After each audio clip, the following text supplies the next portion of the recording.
हाशिम और हज़ अपनी वालिदा हया के साथ बैठे थे। करबला के वाक़यात के बारे में मज़ीद जानने के लिए बेचैन थे। उन्होंने इमाम हुसैन और उनके साथियों की बहादुरी के बारे में सुना था, लेकिन वो तफ़सीलात के बारे में मज़ीद जानना चाहते थे। हाशिम ने पूछा, माँ, इमाम हुसैन के ज़हन में क्या चल रहा था जब उन्हें मालूम हुआ कि उन्हें इतनी मुश्किलात का सामना करना है? हया ने जवाब देने से पहले एक लम्हे के लिए सोचा। इमाम हुसैन जानते थे कि आगे का सफ़र मुश्किल होगा, लेकिन वो इंसाफ और सच्चाई के लिए खड़े होने के लिए पुरज़्म थे। वो अपने ईमान और लोगों के हुकूक की हिफाजत के लिए अपनी जान भी कुर्बान करने के लिए तैयार थे। हज़ की आंखें खिल गईं। ये तो बहुत बहादुरी है। और उनके साथियों का क्या हुआ? क्या उन्हें मालूम था कि वो किस में दाखिल हो रहे हैं? हया ने जवाब दिया, हाँ, उन्हें मालूम था। इमाम हुसैन के साथी खतरात से आगाह थे, लेकिन वो उनके साथ खड़े होने के लिए पुख्ता अज़्म थे। उन्हें मालूम था कि वो एक जायज़ मकसद के लिए लड़ रहे हैं और वो आखिरी कुर्बानी देने के लिए तैयार थे।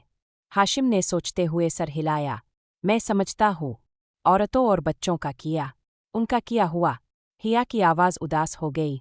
औरतों और बच्चों के साथ यजीद की फ़ौज ने बहुत सख्ती की। उन्हें कैद किया गया और दमिश्क की तरफ मार्च करने पर मजबूर किया गया, जहाँ उन्हें यजीद के सामने कैदियों की तरह पेश किया गया। अपने दुख के बावजूद वो अपनी ईमान में मुस्तकिल रहे और सच्चाई की तरवीज करते रहे। हाज़िक ने अपनी माँ की तरफ हैरत से देखा। इमाम हुसैन का ख़ानदान कितना मजबूत और बहादुर था। मैं बड़ा होकर उनकी तरह बनना चाहता हूँ। हया मुस्कुराई।